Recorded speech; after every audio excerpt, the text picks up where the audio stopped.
স্তনে যদি কোনো রকম গোটা থাকে তাহলে কি সেটি ক্যান্সার? একদমই না। সব স্তনের গোটাই ক্যান্সার না, স্তনে সবথেকে বেশি হয় টিউমার। তবে যদি বিশেষ কিছু সিমটমস বা সাইন থাকে তাহলে সেটি ক্যান্সারের সম্ভাবনা হতে পারে।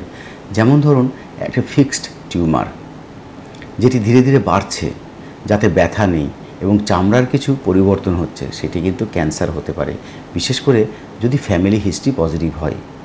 বেশিরভাগ স্তনের যে দলাগুলো থাকে সেগুলো কিন্তু সিস্ট বা ফাইব্রোঅ্যাডিনোমা, যদি অল্প বয়সে হয়।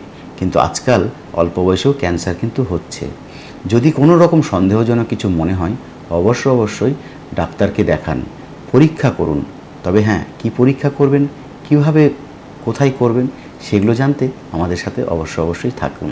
এই তথ্যগুলো ভালো লাগলে অবশ্যই স্বাস্থ্যের সম্পদ ডক্টর কিশোর কুমার রায় এই চ্যানেলটিকে সাবস্ক্রাইব করুন, ভিডিওটিকে লাইক করুন এবং বন্ধু বান্ধব, মা, মাসি, পিসি সকলের সাথে শেয়ার করুন।